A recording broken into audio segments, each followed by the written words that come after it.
Jadi saudara-saudara, di dalam kamusnya Tuhan tidak ada istilah kebetulan. Jam jatuh itu bukan kebetulan.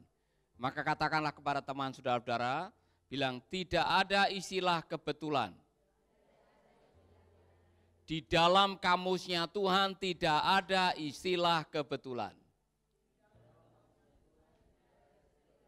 Amin. Jadi kita harus berterima kasih sama jam tadi. Ya, kadang-kadang dalam kehidupan kita, saudara-saudara, kita tidak pernah menyangka bahwa Tuhan mengizinkan hal-hal yang kita tidak sukai terjadi dengan maksud yang baik. Maka kebenaran tadi yang mengatakan kita tahu sekarang Dia turut bekerja dalam segala perkara untuk mendatangkan kebaikan, itu benar. Amin. Baik, Bapak Ibu yang menonton, jangan lupa catatan saudara atau Alkitab ada di depan saudara, karena apa yang saya mau ajarkan ini penting sekali bagi saudara-saudara semuanya yang pernah punya konflik, yang sedang punya konflik, yang akan punya konflik, dan yang ingin menang dan bisa memanage konflik. Konflik dalam hidup tidak bisa dihindari. Kita lahir aja sudah punya konflik, ya kan? Dan di dalam hidup ini saudara-saudara, kita harus punya salah satu skill manajemen konflik. Kalau tidak, saudara akan menderita karena tidak bisa menyelesaikan konflik. Terutama kepada orang-orang yang masuk dalam golongan conflict avoidance. Anda yang coba menghindari konflik. Menghindari konflik itu menambah konflik. Konflik harus kita hadapi. Konflik harus kita selesaikan. Tidak bisa dihindari. Amin. Saya selalu mengatakan berkali-kali, satu-satunya tempat yang bebas konflik itu Taman Mumbul. Kuburan. Jadi kalau saudara mengatakan, Tuhan bebaskanlah hidupku dari segala konflik. Saudara tahu konsekuensi dari doa saudara? Tuhan percepat langkah saya kepada kuburan. Oleh karena itu saudara, Roma 12 ayat 17 menjadi ayat yang akan kita diskusikan. Roma 12 ayat yang ke-17 sampai 19. Sudah menemukan? Haleluya. Kalau orang berbuat jahat kepadamu, janganlah membalasnya dengan kejahatan. Buatlah apa yang dianggap baik oleh semua orang. Dari pihakmu, semua bilang dari pihakmu. Sedapat mungkin untuk hidup damai dengan semua orang. Dari pihakmu. Kalau engkau ada konflik, kalau engkau ada masalah, bisa dalam pernikahan, bisa dalam gereja, bisa dalam persahabatan, bisa di rumah tangga. Kalau engkau ada konflik dari pihakmu, artinya dari saudara, harus ada inisiatif untuk bisa berdamai dengan semua orang. Artinya saudara harus mengambil inisiatif untuk menyelesaikan konflik. Mengapa konflik harus segera diselesaikan? 3 resiko. Konflik yang tidak diselesaikan akan membawa dampak. Nomor 1, menghalangi persekutuanmu dengan Tuhan. Saudara tidak bisa berkonflik dan datang kepada Tuhan mengatakan, siapakah aku ini? Tuhan menganggap Tuhan tidak tahu bahwa kamu baru mukulin istrimu di rumah. Atau kau lagi saling fitnah dengan teman, atau kau baru merendahkan satu dengan yang lain. Kemudian seolah-olah tidak ada apa-apa dan saudara mengatakan, siapakah? Kita sedang mendustai diri sendiri dan kita sedang mendustai Tuhan. Maka belajarlah dari apa yang pernah dikatakan oleh Tuhan Yesus. Ada orang yang datang ke bait Allah membawa persembahan. Kemudian Yesus mengatakan, hei, kamu masih ada konflik dengan saudaramu, pulang dulu, baru kamu datang untuk memberikan persembahan. Artinya, apa gunanya Anda beribadah, tapi konflik tidak pernah diselesaikan? Apa gunanya Anda beribadah kepada Tuhan, tapi hati yang pahit, amarah, belum diselesaikan. Masih ada dendam, masih ada kepahitan. Mohon maaf saudara-saudara, hatimu itu licik. Saking liciknya kadang-kadang kau datang ke ibadah, mau menyembah Tuhan, menyanyi suci, suci, suci. Bukan untuk kamu suci.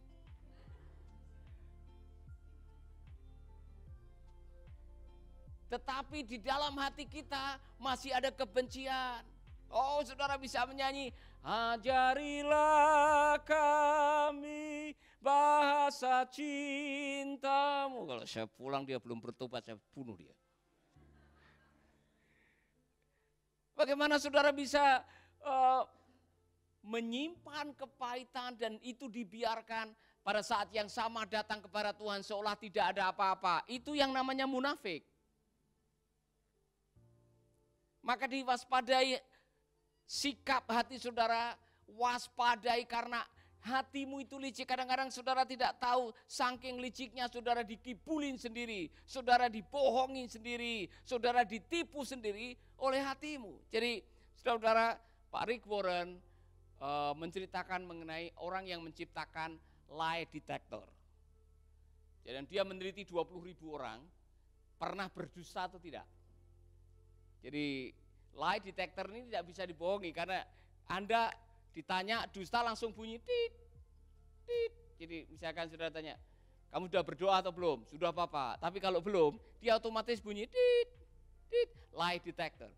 Setelah diteliti 20.000 orang, ternyata disimpulkan semua orang berdusta. Kita semua pernah berdusta. Saya pernah berdusta, saudara pernah berdusta. Betul tidak saudara? Jujur saja, kalau Anda mengaku bahwa Anda tidak pernah berdusta, Anda sedang berdusta. Hatimu itu licik. Saking liciknya kita sering ditipu, makanya nyanyikan lagu rohani yang bagus itu. Jagalah hati, jangan kau nodai, jagalah hati.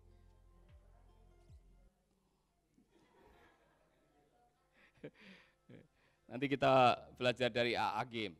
Yang berikutnya saudara-saudara, ketika konflik tidak diselesaikan apa yang terjadi, doa-doamu akan terhalang. Suami-suami, kalau engkau masih bermusuhan dengan istrimu dan membiarkan permusuhan terjadi tidak diselesaikan, jangan harap doamu akan dijawab. Karena ketika ada konflik berarti ada ketidaksehatian. Dan ketika ada ketidaksehatian, maka sulit sekali untuk Allah bekerja. Karena syaratnya 2-3 orang berkumpul atas namaku, aku akan ada di tengah-tengah mereka. Alangkah baik dan indahnya saudara seiman duduk dalam persatuan, maka berkat-berkat Tuhan akan diperintahkan. Haleluya, amin. Jadi yang masih ada konflik, yang masih ada masalah, yang masih ada pertengkaran, yang masih ada kebencian, segera dibereskan supaya doamu dan ibadahmu tidak terhalang.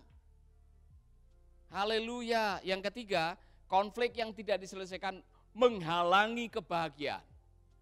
Anda yang punya konflik, saya bisa lihat sorot muka saudara.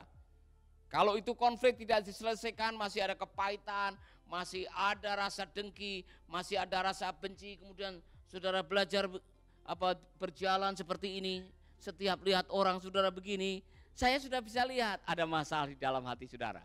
Bukan masalah wajah, masalah hati. Karena wajahmu mencerminkan hatimu. Amin. Tolong tengok wajah teman saudara. Wajah sukacita atau wajah konflik? Ya. Wajah sukacita atau wajah konflik? Saudara-saudara, Anda tidak bisa membohongi hati Anda. Karena kalau hatimu tidak dibereskan masalahnya, pada akhirnya wajahmu yang akan jadi korban. Oleh karena itu, kita semua harus segera memiliki cara bagaimana menyelesaikan konflik. Saya baru sadar hati yang gembira adalah obat, itu benar. Dan hati yang gembira itu bikin wajah awet muda. Anda tidak perlu suntik sperma ikan salmon. Sampai harga 1 miliar untuk membuat wajah kenceng, awet muda. Cukup tertawa setiap hari 10 menit. Serius, usahakan ketawa setiap hari 10 menit, Anda akan jadi orang yang awet muda. Saudara-saudara, untuk narik keriput ini mahalnya bukan main. Ya kan? Saya sudah beberapa kali disetrika ini wajah sini. Berapa? 3 juta sekali setrika? Mahal, saudara-saudara. Untuk tertawa, saudara tidak perlu bayar. Maka buatlah hatimu bahagia dan tertawalah sebelum tertawa itu suruh bayar, ada pajak dan sebagainya. Amin. Haleluya. Buatlah hatimu bahagia supaya wajahmu awet muda sehingga saudara bisa menikmati hidup ini. Hidup ini singkat. Jangan selalu ada konflik dengan ini. Ada orang yang dengan dirinya aja konflik. Nah kalau dengan diri sendiri aja konflik, dengan orang pasti akan ada konflik. Oleh karena itu tolong selesaikan konflik-konflik saudara, dan ini beberapa tips untuk saudara menyelesaikan konflik. 1. Saudara-saudara, jadilah peacemaker. Tadi dikatakan oleh Roma, kalau itu masih ada dalam kekuatanmu, engkau yang harus memulai sesuatu. Engkau yang harus mengambil langkah untuk berdamai dan menciptakan damai. Amin. Peacemaker. Maka jangan pernah mengatakan itu, alah biarin aja. Nanti waktu akan menyembuhkan sendiri. Waktu akan memulihkan, saudara. Waktu akan memulihkan. Ini sejak tahun 60-an, 70-an yang namanya Israel sama Palestina sampai hari ini belum selesai. Sudah bertahun-tahun. Waktu tidak bisa menyembuhkan. Jangan percaya waktu akan menyembuhkan sendiri. Tidak. Anda harus mengambil inisiatif untuk berdamai. Pertama, berdamailah dengan dirimu dulu. Baru berdamai dengan orang-orang di sekitar hidup saudara. Amin. Amin. Maka saudara-saudara yang selama ini percayalah, nanti biarin aja. Lama-lama akan selesai sendiri. Tidak. Karena yang namanya marah, kecewa, kepahitan, itu kalau dibiarkan seperti Anda pelihara ular di rumah. Siapa yang pernah pelihara ular di rumah? Kemudian ular ini beranak pinak di rumah, apa yang terjadi? Mau makan, di ruang makan ada ular, ya kan?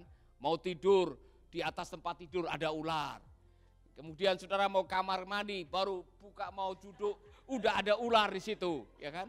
Saudara mau istirahat sebentar di ruang tamu, ada ular. Saudara bisa menikmati hidup. Orang yang punya kemarahan, yang punya kekecewaan, yang menyimpan kepahitan, Anda tidak akan pernah bisa menikmati hidup. Dan waktu tidak bisa menyembuhkan. Keluarkan semua ular dari rumah saudara. Amin. Kasih ke Edi, dia akan masak rica-rica ular. Iya kan Edi? Belum pernah makan rica-rica ular. Tanya Ibu Paulus, dia pernah makan ular rica-rica, enaknya bukan main. Waktu tidak menyembuhkan apapun. Masalah menjadi lebih buruk jika Anda tidak menyelesaikannya. Masalah akan tambah buruk jika Anda tidak akan menyelesaikannya. 1, 2, 3. Masalah akan tambah buruk jika Anda tidak menyelesaikannya. Jadi setiap konflik, setiap masalah, Anda harus menyelesaikannya. Pertanyaan, Pak, kalau saya mau menyelesaikannya orang itu tidak mau, itu urusan orang itu. Yang penting Anda punya niat menjadi peacemaker. Anda ingin mengusahakan kedamaian. Karena waktu Anda berusaha menyelesaikan ada kedamaian dalam hati, Anda sudah ada damai. Karena Anda punya niat yang baik untuk menyelesaikan persoalan saudara. Amin. Yang kedua, langkah yang pertama apa tadi? Jadilah peacemaker. Yang kedua, mulailah dari diri Anda. Mulailah dari diri Anda. Oleh karena itu saudara, jangan menunggu orang untuk datang kepadamu minta maaf. Kalau masih dalam kekuatanmu, engkau masih bisa melakukan untuk menciptakan kedamaian, Anda datang dan menyelesaikan masalah. Dan kalau memang Anda yang bersalah, tidak ada salahnya mengaku kesalahan. Mengakui kesalahan bukan kekalahan. Saya mau menanamkan ini kepada Anda semuanya. Sehingga waktu Anda tahu ada konflik, dan setiap konflik, dua belah pihak pasti menyumbangkan kesalahan. Maka tidak ada salahnya kita yang tahu, yang dewasa, yang mengenal kebenaran, mengambil inisiatif untuk menyelesaikannya. Oleh karena itu belajarlah introspeksi diri. Akui kesalahan Anda, jangan langsung menyalahkan dan menyerang orang lain. Ini benar dalam konflik suami istri. Saudara-saudara yang sudah menikah tahu ya, kalau ada konflik, biasanya sedikit banyak masing-masing menyumbangkan persoalan. Mengeblame orang atau menyalahkan orang atau mencari kambing hitam itu bukan jalan orang dewasa menyelesaikan persoalan. Siapa yang pernah jadi anak-anak angkat tangan? Saya harap semua pernah menjadi anak-anak. Siapa yang punya kebiasaan mengatakan waktu ada masalah, ini bukan saya mama, ini kakak yang bikin, saya tidak bikin apa-apa. Saudara menyalahkan kakak atau sebaliknya, kakak yang suka nyalain adiknya. Biasanya kakak yang menyalahkan adik, adik menyalahkan kakak. Yang mana yang paling sering? Siapa yang pernah jadi kakak? Kalau ada masalah adikmu yang selalu dijadikan kambing hitam. Iya kan? Waspadai saudara-saudara. Dan itu kebiasaan bisa terbawa sampai Anda dewasa. Itu artinya apa? Anda adalah orang yang punya mentalitas korban.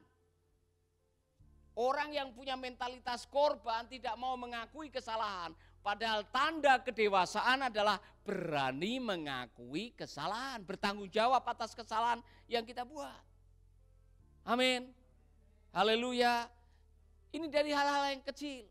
Saudara lagi makan mecahin piring atau mecahin gelas. Kemudian saudara sembunyikan. Ya kan? Seolah-olah tidak ada apa-apa. Itu contoh bahwa itu bukan tindakan seorang yang dewasa.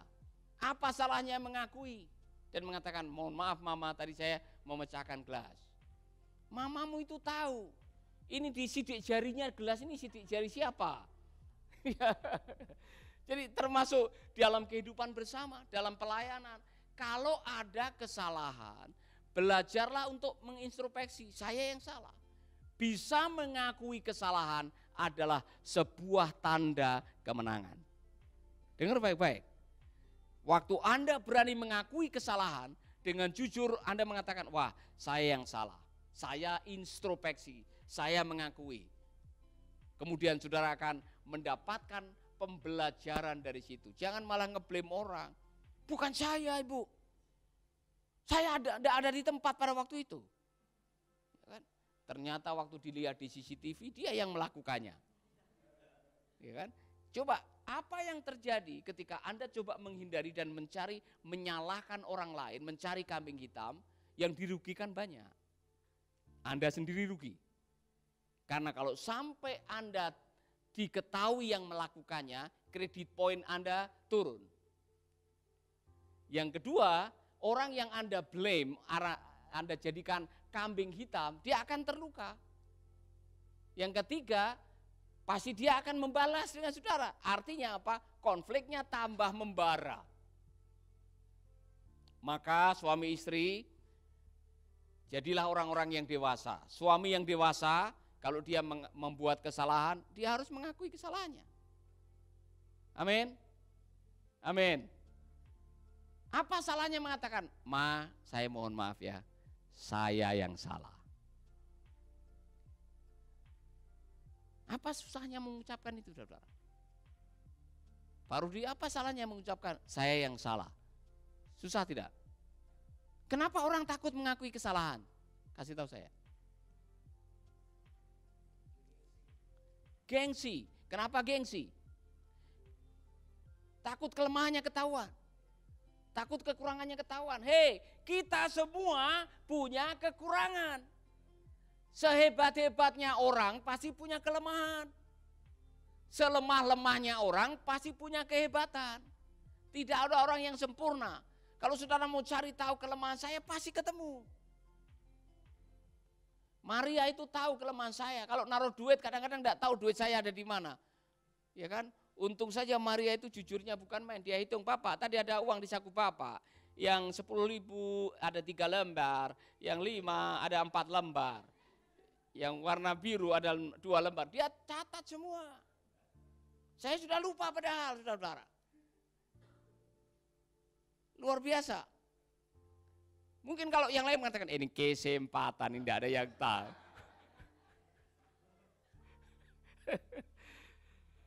Di dalam hidup ini saudara akan menemui konflik. Dalam pernikahan saudara menemui konflik. Di dalam gereja Anda menemui konflik. Dalam persahabatan pertemanan Anda menemui konflik.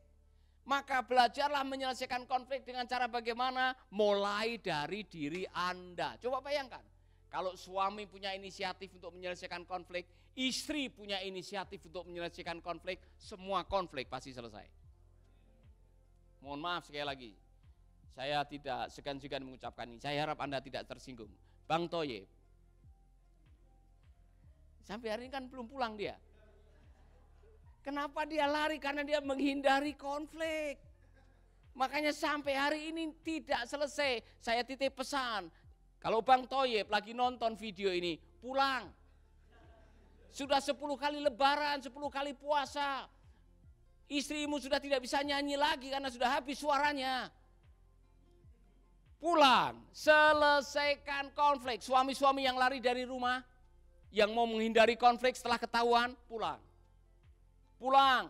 Istri-istri yang kau pikir kau bisa menghindari konflik dan selesai dengan engkau pergi dari rumah, tidak boleh, pulang.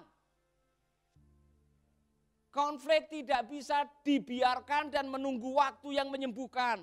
Konflik tidak bisa dilupakan karena konflik adalah konflik. Konflik yang dibiarkan akan beranak konflik, maka segera selesaikan. Amin. Haleluya. Jadi mulai dari diri sendiri. Yang ketiga. Saya belajar di sini luar biasa. Yang ketiga nih. Dengarkan yang terluka. Dengarkan yang terluka. Di dalam konflik pasti ada yang terluka. Konflik itu muncul karena ada yang terluka. Maka salah satu manajemen untuk menyelesaikan konflik, dengarkanlah yang terluka. Orang yang terluka melukai orang.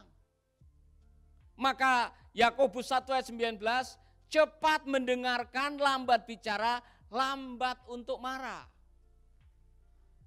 Saudara-saudara, saya mengatakan ini kepada saudara-saudara, kalau ada yang terluka, biasanya itu bisa ditangkap dari ucapan orang itu. Karena ucapan orang yang terluka itu pasti sering melukai. Orang yang terluka pasti akan melukai. Makanya ucapannya kadang-kadang tajam. Apa namanya? Judes. Apa namanya? Ketus. Apa namanya? Sadis kadang-kadang. Ya kan? Pernah dilukai orang? Dan belum mau saya ini kalau saya belum bertobat, kamu orang mana? Saya belum bertobat, saya bunuh kamu. Saudara, jangan dengarkan ucapannya, dengarkan emosinya. Dia sedang terluka. Tolong pahami, kalau di rumah sudah ada sesuatu yang tidak salah jadi korban, berarti ada yang sedang terluka emosinya. Dan emosi, mohon maaf saudara-saudara, emosi itu adalah bukti bahwa ada konflik yang sedang terjadi dalam batin orang itu. Jelas ya? Kalau suamimu pulang, yang biasanya terang, hari itu masuk rumah pintu digebrak, pintu itu tidak ada salahnya apa-apa. Anda tidak bisa langsung mengatakan, pintu tidak salah kamu gebrak, kamu ada masalah apa? Tidak usah begitu, tolong dengar dulu, pahami apa yang terjadi dia. Amin. Ada orang datang ke sini marah-marah, ya. Jangan dengar suaranya, pahamilah emosinya, dia sedang terluka. Dia sedang ada masalah. Kalau Anda lawan dengan omongan, akan tambah parah. Yang satu harus mengalah. Amin. Tengok teman saudara, dan tolong bicara dengan santun, sing waras ngalah.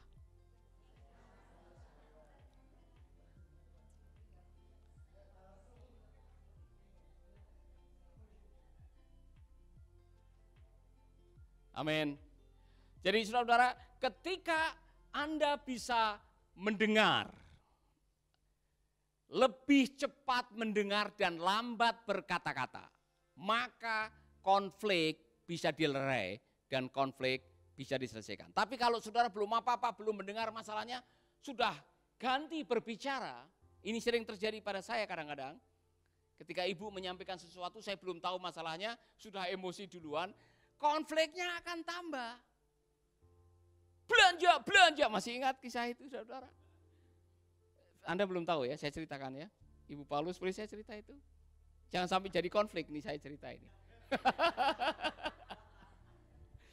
Jadi saya kurang tahu, istri baru mungkin pulang dari jalan-jalan atau saya kurang tahu, lupa settingnya, pokoknya dari luar. Kemudian malam itu saya tuh pengen mengucapkan kata-kata pujian.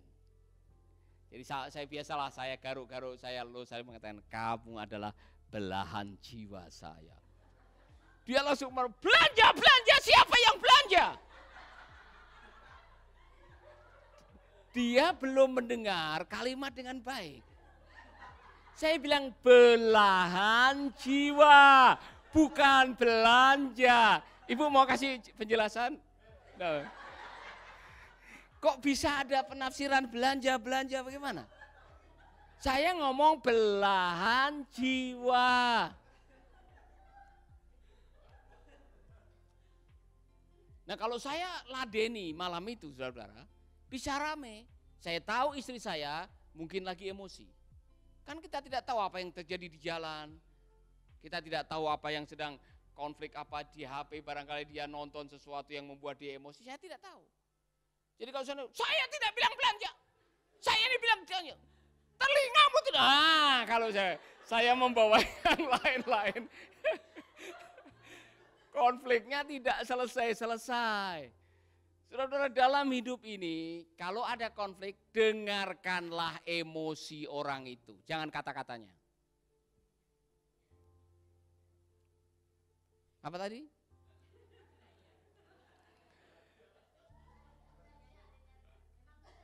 Ya.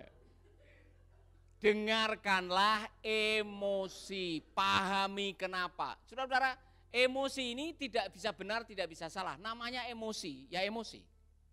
Kadang-kadang orang bertindak bukan berdasarkan fakta, itu hanya emosi. Kita semua pernah salah gara-gara terlalu emosi, ternyata tidak benar. Tapi itu emosi. Bahwa kita sedang emosi berarti ada sedang terjadi dalam diri kita. Pahamilah itu. Pahami, dimengerti dulu. Dengar, sebetulnya kamu tadi ngomong apa? Yang ingin kamu sampaikan apa? Oleh karena kadang-kadang suara sudah berubah, saudara-saudara, yang saya katakan, yang Pak Arifin katakan, kalau dalam keadaan normal, do, re, mi, fa, sol, itu bagus. Tapi tolong pahami kalau do, re, mi, fa, sol, la, si, do, re, mi, fa, sol, la, si, do. Kalau udah suara melengking, kata-kata tidak jelas, tapi emosi jelas, ada masalah dengan emosi. Segera diselesaikan. Jadi sing waras ngalah. Sing waras ngalah. 1, 2, 3. Amin. Yang berikutnya. Yang berapa ini? Yang keempat, pertimbangkan perspektif pasangan Anda. Pertimbangkan cara pandang pasangan Anda. Belajar memahami terlebih dahulu sebelum Anda berusaha untuk dipahami. Catat baik-baik. Jangan menuntut untuk orang memahami Anda dulu dalam konflik. Anda dulu yang belajar memahami kenapa dia seperti ini. Kenapa dia marah-marah. Jangan langsung dilawan marah. Ketika ada orang datang kepada Anda dan mengatakan, ini bodoh, saya sudah bilang berkali-kali, pahami kenapa dia marah. Jangan langsung marah. Amin. Oleh karena itu saudara, Anda akan menjadi seperti Kristus ketika Anda belajar untuk memahami kebutuhan orang. Jadi tolong pahami kenapa orang itu jadi seperti itu. Kok dulu sama saya enggak begitu loh. Dulu kalau ketemu saya senyum, baik, apa kabar Pak? Sekarang enggak mau ketemu, Paulus datang. Ya kan? Enggak mau ketemu sama Paulus misalkan. Enggak mau salaman. Saya salami dia begini. Anda mau marah? Enggak perlu harus marah. Karena orang itu belum tahu apa yang sedang terjadi. Dan Anda harus memahami kenapa dia seperti itu. Oh mungkin saya pernah salah. Oh ya, gara-garanya satu. Dia pernah ngirim SMS saya tidak balas. Kemudian dia marah. Karena dia merasa saya tidak ditanggapi. Misalkan seperti itu. Dulu ada orang yang marah dengan saya kemudian dia minta maaf. Karena dia salah memahami apa yang saya lakukan. Saya menulis sebuah status dengan orang itu tersinggung. Kemudian dia ngomong, Paulus sombong misalkan. Nah, sebaiknya kan dia datang kepada saya, tapi saya tidak marah. Mengapa? Karena dia tidak memahami apa yang saya lakukan. Saya yang belajar memahami dia. Kenapa dia menjadi seperti ini? Apa bagian saya yang harus saya lakukan untuk supaya orang itu bisa memahami? Saya dulu yang harus memahami dia. Belajar memahami orang lain. Amin. Haleluya. Mau menyelesaikan konflik? Pertimbangkanlah perspektif pasangan Anda. Kenapa kamu jadi seperti ini? Pokoknya saya tidak mau makan makanan itu. Kenapa? Saya sudah bujuk-bujuk dia tidak mau makan juga. Sudah saya kasih hadiah, kalau kamu makan kan tidak mau makan. Nah saya paham, dia tidak suka, saya tidak bisa memaksa. Sudah 33 tahun saya membujuk istri saya makan pete, sampai hari ini belum berhasil. Maka saya harus belajar memahami, kalau selesai makan pete sikat gigi. Kalau tidak, malam itu saya tidak bisa menghadap wajah saya ke dia, saudara-saudara. Mengerti maksud saya? Padahal saudara-saudara, saya ini sudah belajar memahami dia. Saya belajar. Saya mau mengatakan ini. Saya waktu di sekolah Alkitab tidak suka bakso.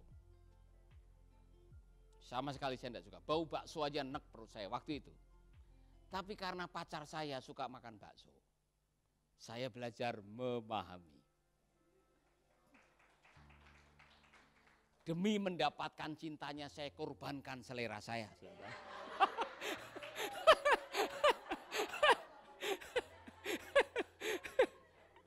Ya, saya jadi suka bakso. Sampai hari ini saya suka bakso, saudara-saudara. Cuman sayang, dia belum suka pete itu. Bagaimana makan pete? Pertimbangkanlah perspektif pasangan Anda. Kenapa dia tidak suka itu? Kenapa dia marah-marah? Kenapa dia emosi? Kenapa dia tidak bisa menerima kenyataan? Pahamilah. Jangan waktu suaranya keras langsung Anda tanggapi dengan suara keras. Emosi ditanggapi dengan emosi. Kalau istrimu lagi menyala apinya, jangan disiram dengan bensin.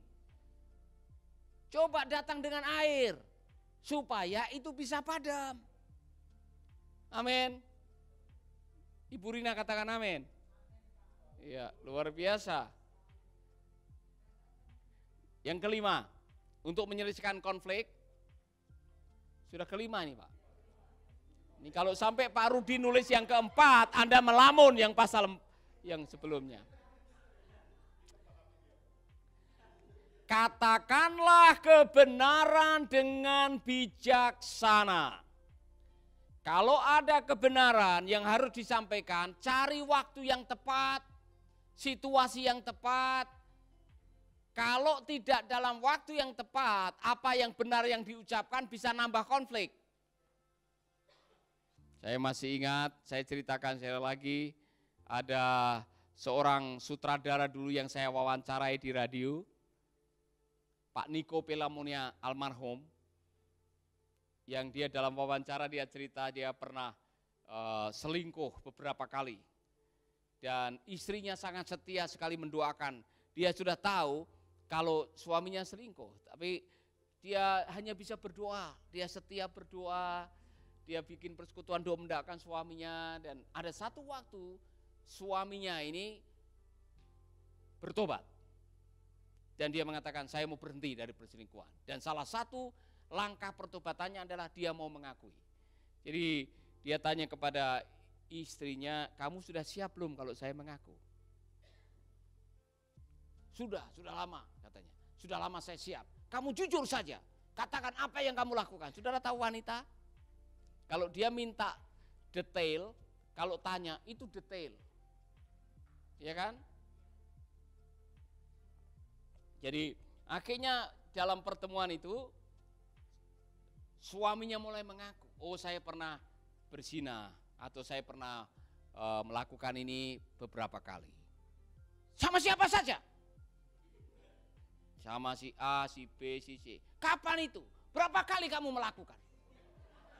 Wes, waktu dia jujur akhirnya dia ngitung selingkuhan dengan 1, 2, 3, 4, blek, langsung dia pingsan. Ibu Niko Pelamonia pingsan. Saudara-saudara, mengucapkan kebenaran perlu kebijaksanaan. Di dalam sebuah konflik, kalau Anda tahu ada poin Anda yang benar, tidak harus membabi buta mengatakan saya yang benar. Kalau enggak saya akan sumpah demi langit, demi bumi. Enggak usah pakai sumpah-sumpah, saudara-saudara. Cari waktu yang tepat untuk mengklarifikasi pernyataan saudara. Sebab kalau dalam keadaan emosi, masing-masing berpegang pada perspektifnya masing-masing, tidak akan pernah ketemu. Ya kan? Ada orang yang pernah melihat gajah, 4 orang buta nih. Yang satu waktu disuruh menggambarkan gajah kayak apa, dia pegang kupingnya, oh kayak kipas. Orang buta kedua dia pegang badannya, punggungnya, oh kayak balok. Orang yang ketiga dia pegang kakinya, oh kayak pohon. Yang berikutnya pegang belalinya kayak ular. Nah kemudian mereka semua pakai poinnya masing-masing. Tolong gambarkan gajah itu seperti apa. Saya percaya 100% seperti ular. Tentu saja yang pegang kakinya bilang seperti pohon, akan juga mengutarakan isi hatinya, dia bela mati-matian. Selama masing-masing mengucapkan menurut perspektifnya sendiri-sendiri dan tidak ada waktu untuk membayangkan atau menggambarkan secara keseluruhan, konflik akan terjadi. Maka dalam sebuah konflik, saya dan saudara belajar, diam dulu. Nanti pada waktu yang tepat, selesaikan. Saya tadi mohon maaf ya, saya tadi ngomong, kamu itu adalah belahan jiwa saya. Setelah enak suasananya, kalau masih dalam emosi, tidak bakalan. Saya dengar kamu, ini setan saksinya. Misalkan aja, ya kan? Jadi hati-hati saudara-saudara. Yang berikutnya, selesaikan aja sampai selesai, oke? Perbaiki masalahnya bukan yang disalahkan. Bukan orang yang disalahkan, yang diperbaiki, tapi masalahnya dulu. Ya kan? Apa yang lebih penting untuk menyalahkan orang atau menyelesaikan konfliknya? Jadi dalam sebuah konflik yang diselesaikan dulu adalah konfliknya, bukan orangnya. Orangnya nanti.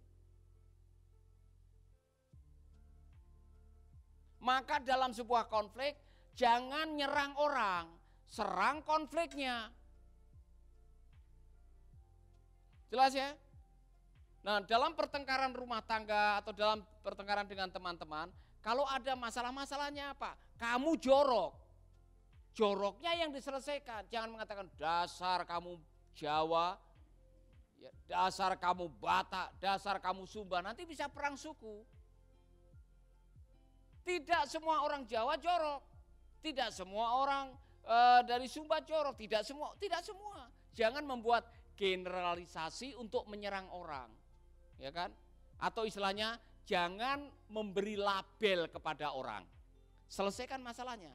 Sebab kalau tidak akan jadi konflik. Apalagi kalau sudah pakai nenek moyang. Sama seperti ibumu tuh kamu. Yang satu bilang, kamu juga sama seperti bapakmu. Nah, orang yang tidak tahu masalah, akhirnya terbawa-bawa. Ya kan? Dulu bapakmu juga melakukan itu. Nah, enggak usah pakai bapak sama ibu. Jangan menyerang orang. Masalahnya apa? Kamu tidak jujur. Sudah, selesaikan kamu tidak jujur. Besok belajar jujur. Jangan seluruh kampung dibawa. Serang masalahnya, jangan menyerang orangnya. 1, 2, 3. Maka hindari kalimat ini. Kamu tidak pernah dan kamu selalu. Itu tidak akan pernah menyelesaikan. Always sama never. Kamu memang tidak pernah mendengar. Enggak juga. Kamu selalu mengatakan begini. Enggak juga. Ya kan? Jangan selalu membuat generalisasi, karena ketika Anda membuat generalisasi, Anda sedang tidak memperbaiki masalah. Anda sedang menambah masalah. Terakhir, fokus pada rekonsiliasi, bukan resolusi. Berfokus pada rekonsiliasi, bukan resolusi. 1, 2, 3.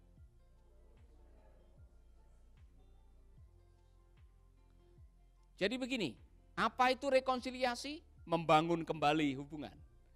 Apa itu resolusi? Menyelesaikan masalah. Fokusnya yang mana?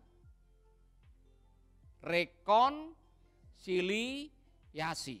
Yang penting dulu adalah ada rekonsiliasi. Masalah gelas pecah nanti bisa diselesaikan.